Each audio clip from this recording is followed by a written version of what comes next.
اللہ کا ذکر کیا کرو، دھیان کرو۔ دل کا چلنا ضروری ہے، دل کا دھیان کرو، دل میں چلتا نہیں چلتا۔ اگر دل نہیں چلتا تو سمجھو کہ دھوکہ لگ رہا ہے۔ دل چلنا ضروری ہے، زبان چلے یا نہ چلے، زبان چلے تو اور اچھا ہے، زبان اور دل کا دونوں کا ایک میل ہو جائے، جو دل کا ہے وہی زبان کا ہے۔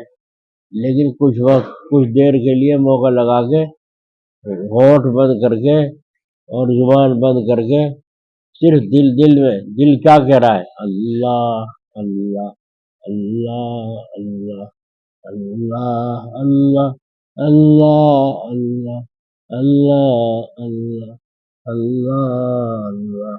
اس سب کا مقصد کیا ہے؟ اللہ راضی ہو جائے۔ ورضوان من اللہ اکبر، اس کا مقصد کیا ہے؟ اللہ تعالی ہم سے راضی ہو جائے۔ تو دل کا دھیان لگانا ضروری ہے۔ لیکن فلاں آدمی کو ایک چپڑ ماریا تو دوسرے کیا گئے؟ دل سے کہہ رہا، دل سے کہہ رہا، کیوں دل کا کیا پتا؟ دل سے زبان سے کہہ رہا ہوں، میرے دل کا کہہ رہا ہے، جو زبان سے کہہ رہا ہوں، تو وہ جو کہہ رہا ہے دل سے کہہ رہا ہے۔ سودا لینے لگے، گھی اصلی ہے نقلی؟ کہنے لگا بھائی بالکل اصلی ہے، خدا کی قسم، دل سے کہہ رہا ہے۔ ایمان سے بتائے گا، ایمانداری سے دے گی، سیدھی بات ہے، ایمانداری سے۔ تو گھی لینے میں تو ایمانداری، اور زندگی گزارنے میں آنکھوں کی حفاظت میں ایمانداری نہ ہو، یہ کیسی زندگی ہے؟ آنکھوں کی حفاظت، کانوں کی حفاظت، حرام کے لقموں سے پیٹ کی حفاظت، یہ ہے امن کی زندگی، مومن کامل کی زندگی۔ تہجد کی آنکھ نہ کھلتی ہو رات کو، تو رات بڑی ہونی شروع ہو گئی تو عشاء کے بعد ہی جو سے پہلے 4 رکعت نفل تہجد کی پڑھ لیا کرو جی، اور دل سے رجوع ہو جاؤ اللہ کی تعالیٰ کی۔ اب یہاں سے چلے جا رہے ہیں، چلتے چلتے اللہ کا ذکر بھی کرتے رہو اور چلتے بھی رہو، کیا فرق پڑ رہا ہے؟ لا الہ الا اللہ، لا الہ الا اللہ، لا الہ الا اللہ، لا الہ الا اللہ، اللہ اللہ۔ داہنی چھاتی سے بائیں انگل نیچے ہے لطیفہ روح، اور بائیں چھاتی سے 2 انگل نیچے ہے لطیفہ قلب، اور سنڈی سے 2 انگل نیچے ہے لطیفہ نفس، اور یہ دونوں چھاتی کے بیچ میں جو گڈھا ہے یہاں ہے لطیفہ خفی، اور یہاں ہے لطیفہ سر، لطیفہ خفی، لطیفہ اخفا۔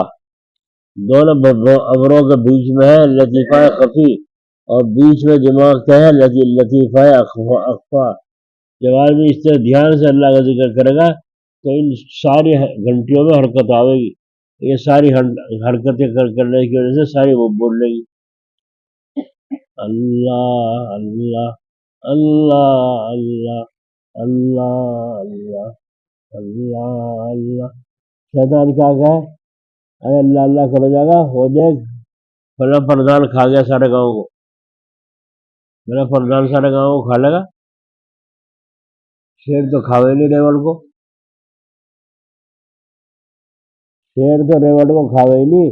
جب شیر کو بھوک لگے گی یہ دیکھے گا تھوڑا، کوئی سامنے نظر آئے بکری یا بکری کا ریوڑ، ایک بکری کو پھاڑے گا، 2 کو پھاڑے گا، گوشت کھا کے بولا پھول پی کے چلتی بولا پڑ کے سو جائے گا، کہیں جاؤ۔ اور انسان کا حال کیا ہے؟ اگر پردھان بنا دو، چیئرمین بنا دو، اور کچھ اور بنا دو، تو سارے یو پی کو کھا کے، سارے اتر پردیش کو کھا کے، جب بھی اس کے پیٹ نہیں بھرنے گا، ہے نا، جب بھی اس کا پیٹ نہیں بھرنے گا۔ یہ حال ہمارا ہے۔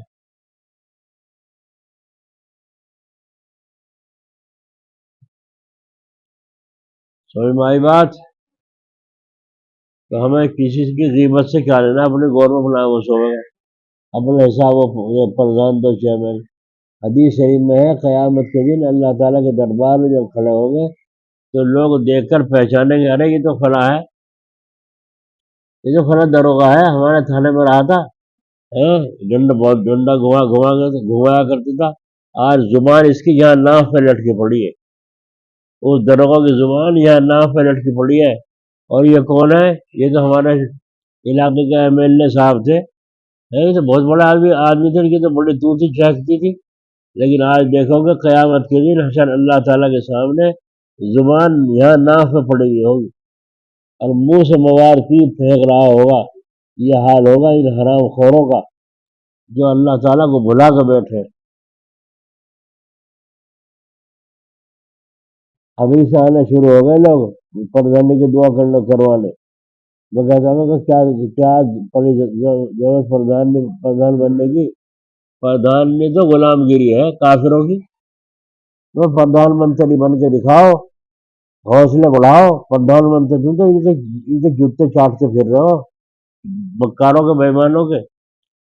پردھان منتری بناؤ پھر دیکھو. پیچھے ایک دفعہ حکیم جی تھے، عطا اللہ خان تھے، ان سب کے بڑے بڑوں کے مشورے یہ ہوئے کہ وہ اس مول صاحب کو گاؤں کا پردھان بنا دو. اور بغیر الیکشن کے سب تیار ہے. ہر قوم کا آدمی تیار ہے. انہوں نے جو جگہ جگہ پوچھا لوگوں سے، سب نے کہا ہم تیار ہیں. بغیر الیکشن کے، بغیر ووٹنگ کے مول صاحب کو گاؤں کا پردھان بنا دو. مجھے میرے پاس خبر آئی، انہوں نے بتایا مجھے آگے یہ مشورہ ہو رہا ہے.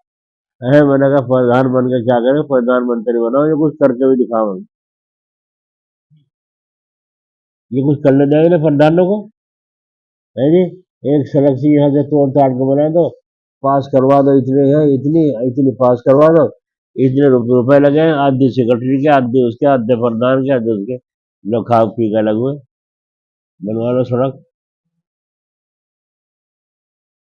اور اگر نہ دو نے تو انہیں کا گھر دبا دے گا الٹا ہی. پردھانوں کا گھر دبا دے گا. تو اس پردھانی کا یہ اچھی ہے پردھان منتری اچھا. تو پردھان منتری بننے کا خواب دیکھو اور کوشش کرو. ترتیب ایسی بناؤ کہ جوڑ ہمارا ایسا بنے کہ ہماری پہنچ اوپر کو بڑھتی چلی جائے. اب تو حکومت چھیننی پڑے گی، ویسے نہیں ملنے گی. اللہ کی طرف سے چھیننی پڑے گی. اگر اللہ کی طرف سے ملتی تو انہیں مل جاتی فلسطینیوں کو. نہیں، چھیننی پڑے گی. اور اللہ تعالیٰ دیکھ رہا ہے کہ یہ چھیننے کی طاقت ہے ان میں، لیکن چھینتے نہیں. 57 ملک ہے مسلم دیش، لیکن ان کی منشا ہی نہیں ہے چھیننے کی.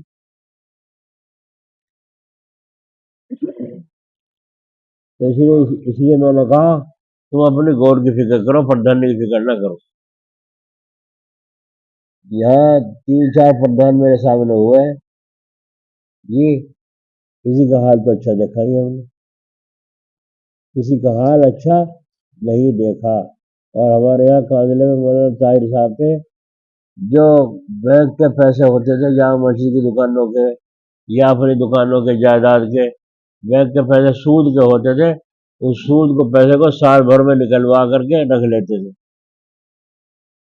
کوئی معاملہ آیا سرکاری دکان کا رشوت دینے کا تو اسی میں سے رشوت دیتے تھے، ہے نا. بجلی کا بل بڑھ کے آ گیا اور اس میں پالٹی لگ گئی تو اسی میں سے وہ پیسے سود والے دیتے تھے.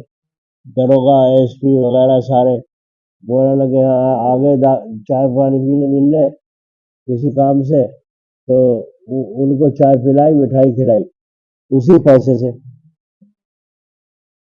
یہاں تک کہ ان کے پیسوں کے برتن بھی الگ الماری میں بند رکھے تھے. نوکرانی کو ہدایت تھی جب ایسے لوگ آئے تو انہیں کے برتن میں چائے دی جائے، ان کو ہمارے برتن میں نہ دی جائے. اور جو چائے بچ گئی وہ نوکرانی کی، گھر میں کوئی آدمی چکھ بھی نہیں سکتا اس کو. آئی سمجھ میں؟ یہ حالت ہے ان لوگوں کی جن کو بچنا ہے، اور جن کو بچنا ہی نہیں ہے وہ تو خود ہی پھرے لگے. اور دروگا سے بات ہوگی میرے بھائی، دروگا سے بات ہوگی بھی. کیا بات ہوگی؟ پہلے 10,000 میں فیصلہ کرے، 10,000 میں فیصلہ کرے. 5,000 دروگا کو دے دیے اور 5,000 اپنے جیب میں رکھ لیے. ہو رہا نہیں ہو رہا ہے؟ ہو رہا نہیں ہو رہا؟ ایسے پردھان بنو گے؟ ایسے پردھان بنو گا؟ پردھان منتری بن کے دکھاؤ تاکہ دنیا کو دکھا سکو کہ مسلمان ایسے ہوتے ہیں. مسلمان ایسے ہوتے ہیں، کام اس کو کہتے ہیں کرنا. دکھاؤ اور ایسا حضرت جی جلال آباد فرمایا کرتے تھے، ایسی حکومت کر کے دکھاؤ کہ ہندو مسلمان کھلے کھوار سوئے، کسی کو کوئی کھٹکا کسی سے بھی کوئی نہ ہو، کھلے کھوار سوئے۔ اب ہو رہا، اب تو دیکھ لو رات کو پہرے لگانے پڑ رہے، جگہ جگہ گاؤں میں دور دور تک پہرے لگانے پڑ رہے، یہ حالت خراب ہو رہی۔ اللہ تعالی ہماری حفاظت فرمائے۔ ایک تو اللہ کا ذکر نبھا کے کرو، اور دوسرے چلتے پھرتے اللہ کے ذکر کی عادت ڈال لو، اور غرق ہو جاؤ، اور گناہوں سے تو ایسے دور ہو جاؤ جیسے مشرق سے مغرب، زمین سے آسمان۔ اگر غلطی ہو گئی ہے تو پھر توبہ کرے، پھر غلطی ہو جائے تو پھر توبہ کرے، پھر غلطی ہو جائے پھر توبہ کرے۔ جب غلطی نہیں چھوٹ رہی توبہ کیوں چھوٹ رہی ہے؟ جب غلطی نہیں چھوٹ رہی، گناہ نہیں چھوٹ رہا، توبہ کیوں چھوٹ رہی ہے؟ توبہ بھی کرو۔ جب جہاں سے پھٹ جائے پھر سی لو، یا پھٹا رہنے دو۔ اگر پھر پھٹ جائے پھر سی لو، پھر پھٹ جائے پھر سی لو، پھٹتا رہے سیتے رہو، جب بیکار ہو جائے اٹھا کے پھینک دو۔ سمجھ میں آئی نہیں آئی؟ چلتے پھرتے اللہ کی عادت ڈالو گے کرنے کی، چلا جا رہا ہے اپنا ہونٹ پڑ کر ہے اللہ اللہ اللہ اللہ، اندر سانس جائے تو اللہ، باہر آئے تو ہو، اندر سانس جائے تو اللہ، باہر سانس آئے تو ہو، اللہ اللہ اللہ اللہ۔ ہائے ہائے، میرے ایک بات یاد آ گئی، کل مولانا رشید صاحب گنگوہی رحمۃ اللہ علیہ کے مزار پہ بیٹھے تھے، نماز کا وقت تھا، نماز پڑھنی تھی ہمیں، شیخ عبد القدوس گنگوہی رحمۃ اللہ علیہ کے مزار پہ وہاں مسجد میں۔ تو وہاں جانے کے بعد جی تو لگا نہیں، مگر جی بھرا بھی نہیں، حضرت گنگوہی کے مزار پہ جانے کی پھر خواہش ہوئی، میں دوبارہ گیا اور بیٹھ کر اللہ کا ذکر کیا، بڑا لطف آ رہا تھا، ایسا سکون دل کو مل رہا تھا کہ شاید کسی بڑی نعمت کے کھانے میں بھی نصیب نہیں ہے، جیسے سکون مولانا گنگوہی کی قبر پہ مل رہا تھا، فخر المحدثین۔ اور وہاں کو انہوں نے بتایا یہاں حدیث شریف پڑھا رہے تھے آپ، اور بارش ہونے لگی تو سب لڑکے کتابیں اٹھا کر کے مسجد میں گھس گئے، تو دیکھا حضرت کہاں ہے، حضرت کو دیکھا، حضرت طالب علم کے جوتے رومال بچھا کے، رومال میں طالب علم کے جوتے بھر رہے جلدی جلدی۔ لوگوں نے کہا حضرت یہ کیا غضب کر رہے ہیں، ہمارے نالائقوں کے جوتے آپ اٹھا رہے ہیں۔ فرمایا کیا حرج ہے، تم اللہ کے رسول کے مہمان نہیں ہو؟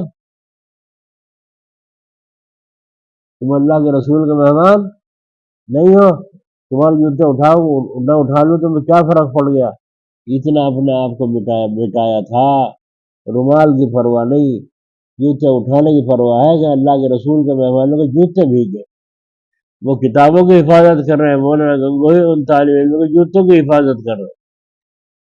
یہ حالت ان بزرگوں کی گزری ہے، اللہ تعالی ہمیں بھی توفیق عطا فرمائے۔